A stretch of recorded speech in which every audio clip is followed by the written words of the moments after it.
Ever since I moved to the south coast of Sweden here, I've been fascinated by these crumbling concrete military bunkers from the Second World War.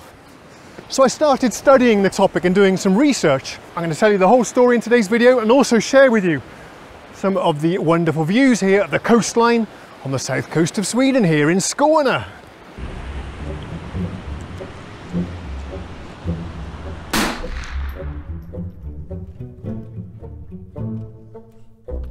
So as we stand atop the bunker and watch Eddie trying to get up, this one is particularly steep. The thing that confused me the most when I first saw these was that this stone mantle, the skirt that goes all the way around the front here, there's no apparent way for them to shoot the guns out to sea. So I did a bit of research on this topic and discovered that in fact this big skirt is designed to protect the inhabitants of the bunker from the shots being fired from the naval guns. In fact, what this is designed to do, this particular bunker, and most of them along the coast here, is to shoot out from the side. They actually have flanking fire, which shoots out towards the side along the direction of the beach. So the troops here would be peering out of their observation turrets, which I'll tell you more about later, waiting for the invading forces. They'd have to play it cool and wait until they were on the beach, and then they'd start shooting at the poor invading soldiers. There are also different types of bunkers here. This particular one is a Panzer van, which actually had a big gun inside that just could be rolled in through the entrance that we have down on this side. They'd roll the gun in, attach it to the concrete floor, and then fire out this direction along the coastline. Okay, so if we look carefully, you can see actually here's where the hole was, where they'd fire out the big guns. This was a big sort of howitzer kind of cannon thing, or Bofors as we're in Sweden now. Now they've obviously sealed it up there, which is what they've done with the entrances as well. So that's where the guns would have pointed out this way. We can also see, this is kind of interesting, this big thick bit of concrete wall here is a wing that's designed to stop shrapnel from injuring the people that were inside. Obviously the main direction of fire during an invasion was from the ships firing at the front here, so this would have offered some protection for the poor soldiers that were trapped inside. Okay, whilst Eddie is climbing down there to the beach, let's head over to the next one, which is just over there. This is a completely different type of bunker, which I'll explain to you in just a second when we get there.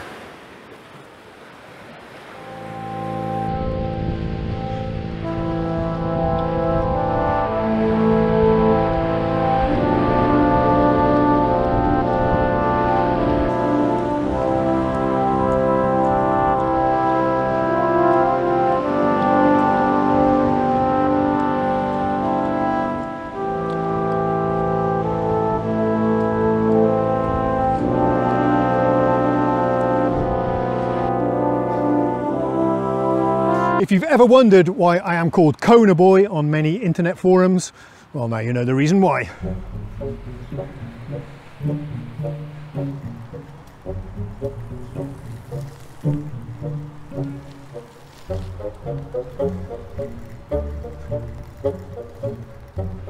So these have long since been abandoned, of course, and sealed up, and people mainly use these now just as a vantage point when looking along the beach, or sunbathing, or in this case, someone's lifted a heavy picnic table up.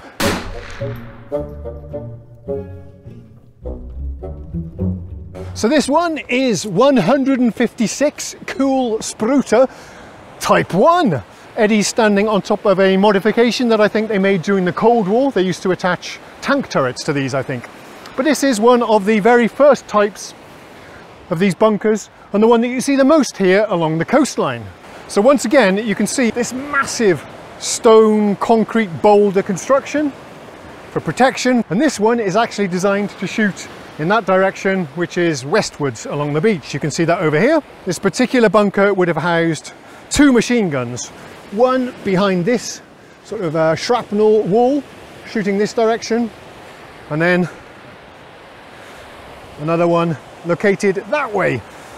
and I'll show you the openings for those. And I think somewhere we have the entrance, probably in there, but everything's sealed off, so it's really hard to tell. This one's had its observation turret removed by the looks of it. So this for me was really peculiar, because from where I come from, the UK and the French coastline and so on, the bunkers normally fire out to sea. Not the case here. You can see just about where the opening would have been for one of the machine guns. Here again you've got this anti-shrapnel protection for the soldiers inside. And somewhere here, you can't really see, but quite low down was another opening where the two machine guns would shoot out against the unfortunate invading soldiers. Let's go to the next one. Nee, I can have an idea.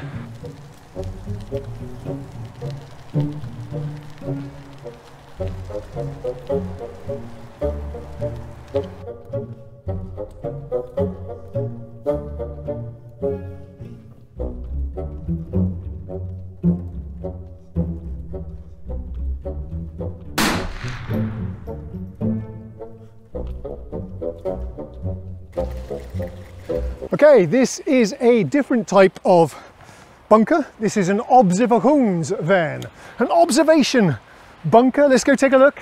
Follow me.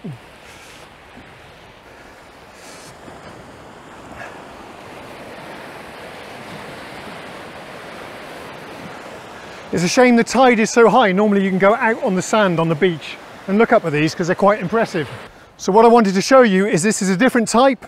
This is where the observers, the spotters would sit, peer out towards the enemy forces and then radio back to their commanders, direct the line of fire and that kind of thing. And this is a completely different form. It's rounded.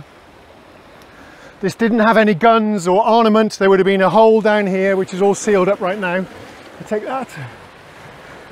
So you can't really see. It's sealed up, but somewhere here there would have been a slit where the observers would peer out to sea and no doubt say something along these lines: Helvete to Skåne. Let's head off to the next one just over there. They're spaced out about every 200 meters, all along the entire southern coast of Sweden. So a pretty impressive building job. Apparently it took a platoon of soldiers, I don't know, is it 20 guys or something, and some supervisors, about 3 to 4 days to build one of these once they'd got up to speed.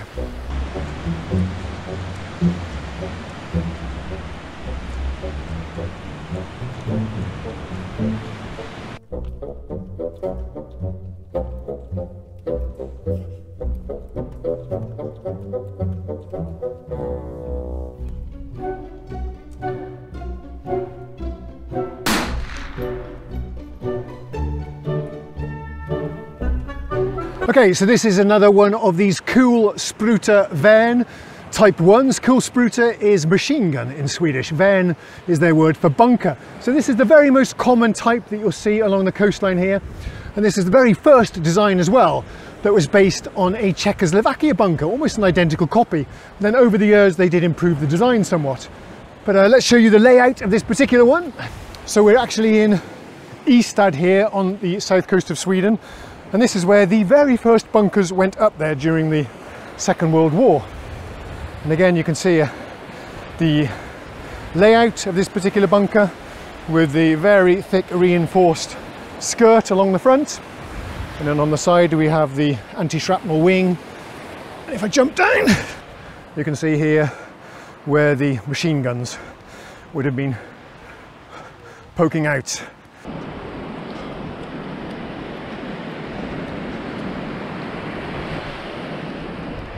You might have figured out one of the weaknesses of this particular design is there was no way to fire this way down the beach, and that's why they are spaced closely together so that they can defend each other.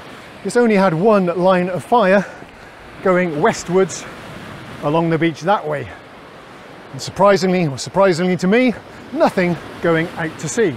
There was some very limited possibilities to shoot backwards, but not really. Once the enemy were behind you, you were done for. So these bunkers here are the first line of defense, the front line, if you will. But if we go inland about 200 meters, we can find some more. And this is usually in the form, in this particular area anyway, of personnel military shelters. Let's go see if we can find any of those inland.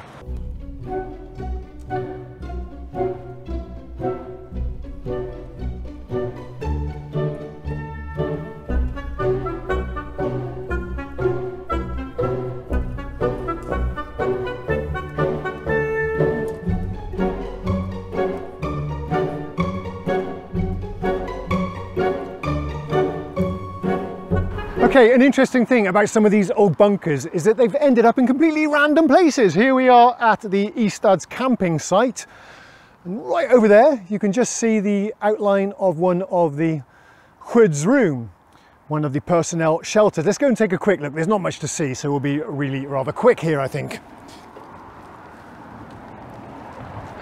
So there's very little to see of these actually, but the giveaway is the big mound in the earth here. And up here you can see some of the old concrete ventilation shafts or whatever they might be.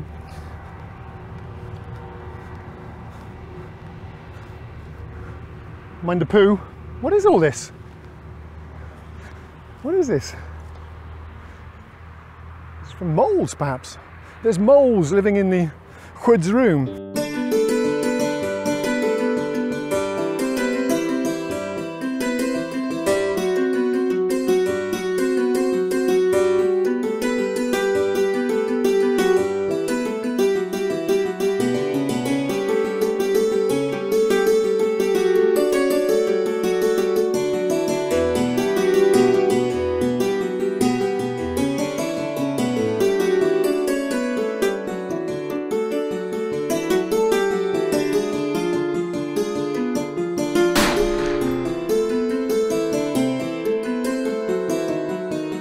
So, welcome to Panzervärn number 159. Now the sea is a bit further away here, so we were really able to see the front here. But this is where the big gun would be rolled into the bunker, into this door, and then it would be fired, if I make my way around here. Also westwards, most of the bunkers seem to be firing west. You can just about make out where the opening was down there. And of course everything over the years has sunk into the sand or been somewhat eroded, but there you can get a good view of where the gunners would be firing out that way, slightly out to sea and along the length of the beach. These soldiers wouldn't normally spend their time inside this small little bunker. There were normally some of these personnel military shelters located a little way into the forest there, which is where they'd normally spend their time waiting for the imminent attack. It must have been extremely nerve-wracking for those poor soldiers. What is it? 80 years ago or thereabouts. Let's head off to the next one. I've seen some pictures of this particular bunker about 10-15 years ago, and then it actually had a lifeguard tower fitted on top here, so they do tend to use these for many different purposes.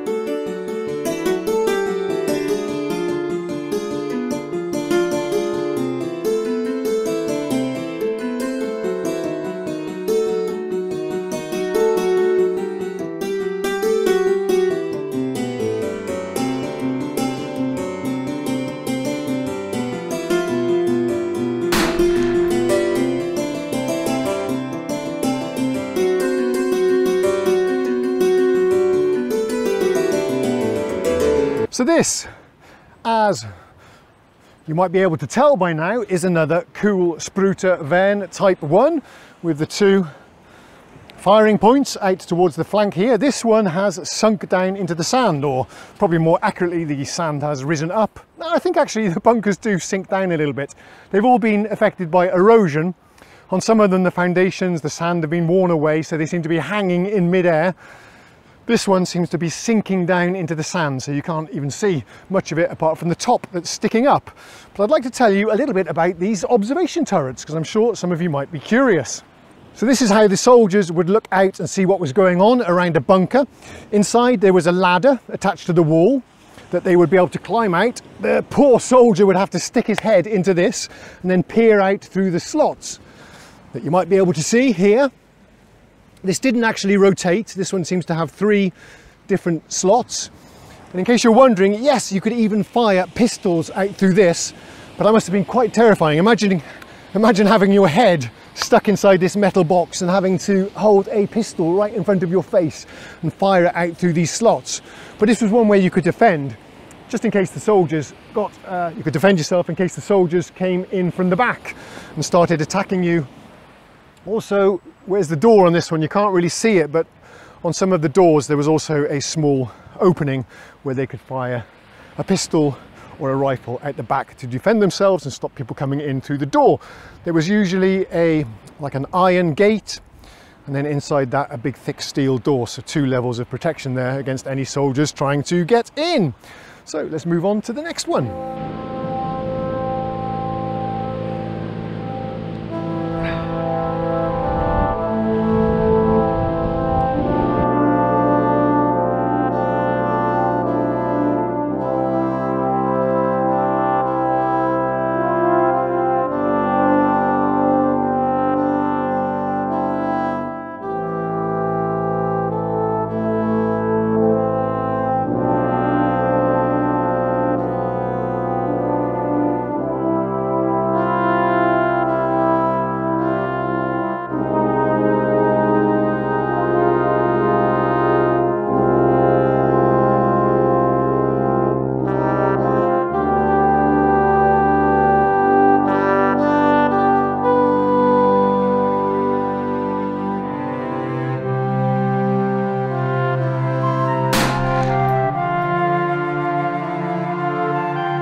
Okay, so I may have missed one or two along the way, but I think this is number 160.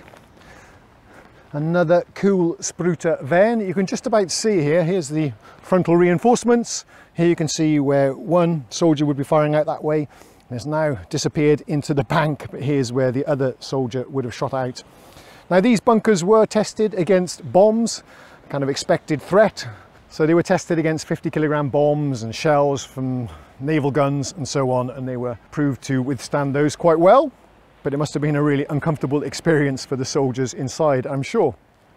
Another thing that they quickly realized after building these and testing them was that just after firing these 2 machine guns inside for about 20 or 30 seconds, the entire bunker would be filled with toxic smoke, something a bit like carbon monoxide, I think. So it would actually make the soldiers inside unconscious and certainly unable to fight. So in later years, they actually fitted ventilation shafts to these and fans to extract the poisonous fumes. But of course, no traces of those left here these days. Another thing, in case you're wondering, and I'm not totally sure about this, but I do believe each of these bunkers, I mean, they're very small compared to the bunkers we see in the UK, France and Germany, but these would have held, I think, about 6 soldiers.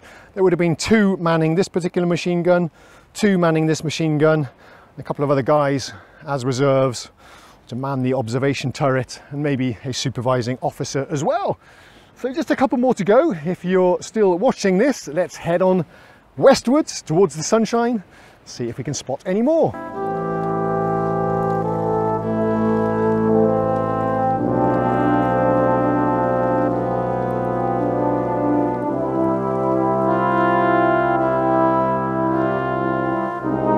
Okay, so here we are outside the spa and hotel here. This is a very nicely preserved bunker here. This one, I think, is another of these Panzer vans. Yes, you can see the big opening there where the gun would shoot out here westwards.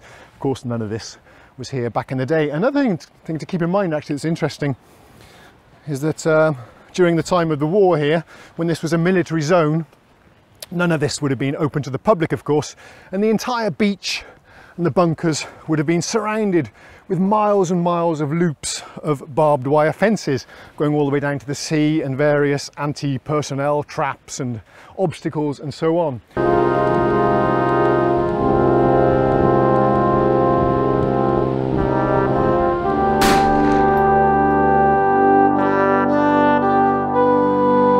This line of fortifications was in use all the way up to the 1990s, and that's about the time when it was decommissioned. Most of these are still standing today because it's a lot more expensive to demolish them and tear them down than it is just to seal them up and leave them where they are. And some of these are in real difficult to access areas, of course. Okay, let's leave the spa hotel behind and head over to look at my favourite bunker here on the line.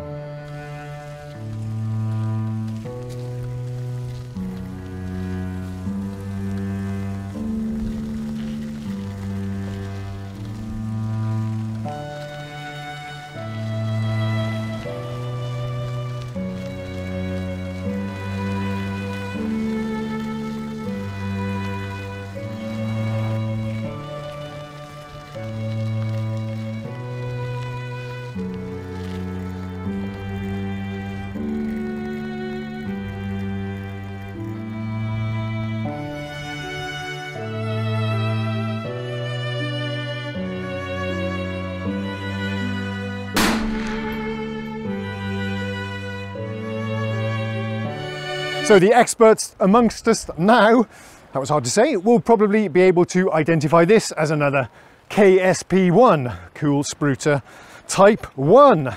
Here is where the two gun ports would be, shooting out over this way. I love this particular location. Here again you can see the thick fortifications. But of course, after the Second World War, these things were never put into use. So I guess they served their purpose. There was never a German invasion, thank goodness. It never came, but it must have been a terrifying ordeal for the troops that were posted here, even though it is a fantastic location. But anyway, after that, there was a different kind of threat. Yes, after the war, the threat changed considerably. No longer was the threat from over there to the south, but the threat was more over there to the east. Yes, of course, during the Cold War, the threat was coming from the Soviet Union, the risk of them invading Finland and then coming into Sweden as well. So these were actually in use all the way up to about 1990. And many of these were modernized as well and improved over the years. This particular one, you can see a little bit of a trace of it, would have had a gun turret here. They would lift the whole turret off a tank and place it here so they could shoot out to sea or in any directions. So there are over 1,000 of these bunkers on the front line, and then many more of the personnel shelters on the second line. Okay, let's head over to the final bunker, which will be a very nicely preserved observation bunker.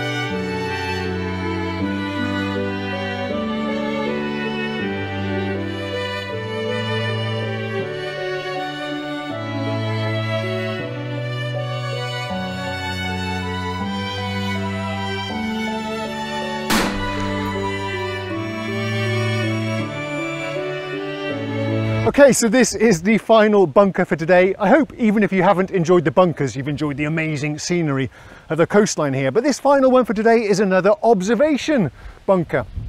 Now, it might seem to be in a bit of a strange location right now. It's not really looking out over anything, but this whole harbour has been reclaimed from the sea. So this is all completely new, and this wouldn't have been here in the Second World War when this thing was designed. Another interesting thing here, of course, to note is that all of the bunkers seem to be really obvious right now, right? You can spot them a mile off on the beach sticking up. But back in the day, these would have been camouflaged. They would have both been painted in a natural colour that would blend in with the background. Also, they would have hung nets over them, and they would have also built sand over them, piled stones over them, so they would almost disappear. These hooks are actually where they would attach foliage, camouflage nets, and so on. So it's kind of cool to see how that's remaining even today. So all of the bunkers that used to be over there towards the city centre, central Ystad, the harbour, have all been demolished now. They've all been demolished to make way for all of this building development going on here. But as we get to the other side of the city, there are many more bunkers to be viewed and enjoyed. If that's something you want to do, then I can take you with me on the ride. There are also some of these that are fully preserved up towards Helsingborg, so that would be quite interesting to go and see those, and even go inside and take a look at how it was for the soldiers back in the day. Thanks for watching. I'll see you next time. We'll see you next time. Cheerio. Bye.